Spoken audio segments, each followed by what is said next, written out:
Lumabas na nga ang CCTV footage galing mismo sa DPWH na kung saan si Libiste, si Congressman Libiste at itong si former DPWH Yusek Cabral ay nakitang nag-uusap at merong papel na hawak itong si Congressman Libiste na galing kay Yusek Cabral at sinasabing eto na daw ang files. Ibig sabihin niyan, legit nga yung inilabas o yung hawak ni Congressman Libiste. Legit nga yung Cabral files. Kaya siguro maraming kinakabahan dyan imbis na imbestigahan na kung ano yung laman ng Cabral files, ay mukhang si Congressman Libiste pa yung imbestigahan nila kung bakit o paano napunta sa kanya yung listahan na yan. Eh bakit parang iba yung aksyon nyo dyan? Aba, may nakikialam ba? Gumalaw na ba ang mastermind? Kasama ba dyan sa listahan? O ito, panoorin po natin ang CCTV footage. Kita po dyan, malinaw si Congressman Libiste at si former DPWH Yusek Cabral. Ito.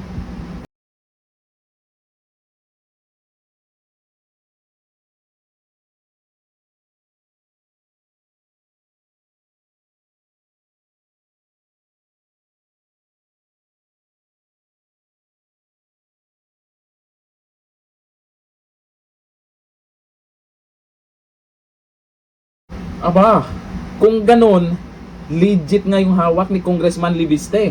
O ayon din po dito kay Attorney Rowena Guanzon. Dito sa balita ngayon, ito ang sabi po, reaksyon ni former COA Comelec Commissioner Attorney Rowena Guanzon kaugnay ng ulat na nagsabing may CCTV at larawan umanong nagpapatunay na sa opisina mismo ng yumaong DPWH Undersecretary na si Yusek Cabral nakuha ang mga dokumento. Hawak ni Batangas 1st District Representative Leandro Libiste. Kanino tayo maniniwala ngayon? Kay Ante Claire pa ba?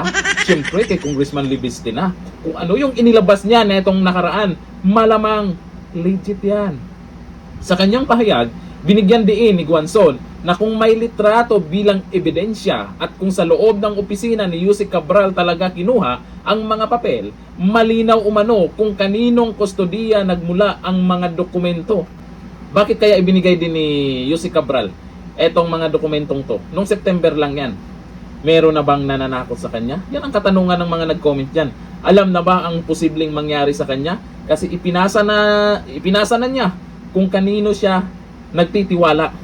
Andun yung mga pangalan. Aba, lumabas na yung nakaraan kung sino-sino yung mga nandyan. O ito ang sabi po ni Attorney Guanzon.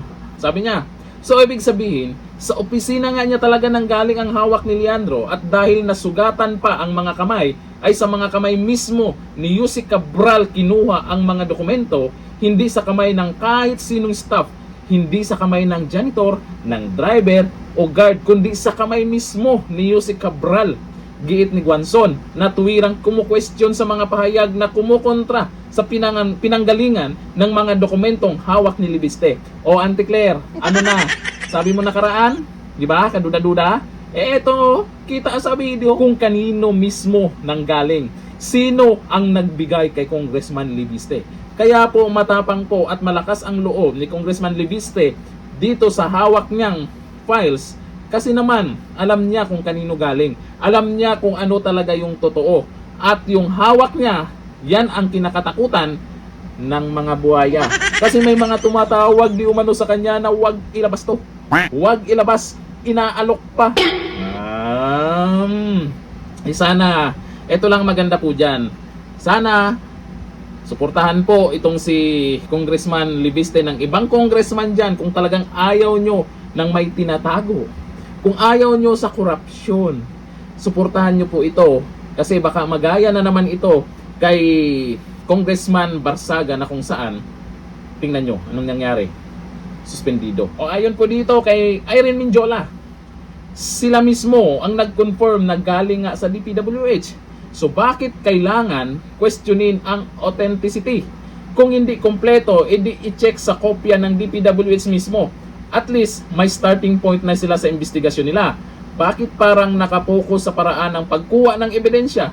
Hindi ba dapat sa nilalaman? Sabi ni Dan Cardino, may pamimilit ba doon ang ayos-ayos na nag-usap habang naglalakad? Correct. Tingnan mabuti ang video. Maayos na usapan ni Libiste at Cabral. kasama ng mga ibang tauhan habang naglalakad. Kaya walang pamimilit na naganap.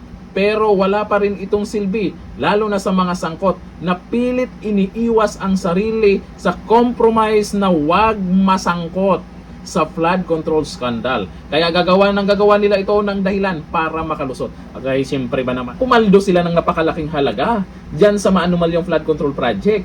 Maglalabas ng kaunti yan para lang guluhin itong investigasyon, para lang hindi sila mapakulong. Hindi man ngayon, malamang pag si BP Sara na ang nakaupo dyan. Hanggang dito na lang. Thank you. Bye-bye.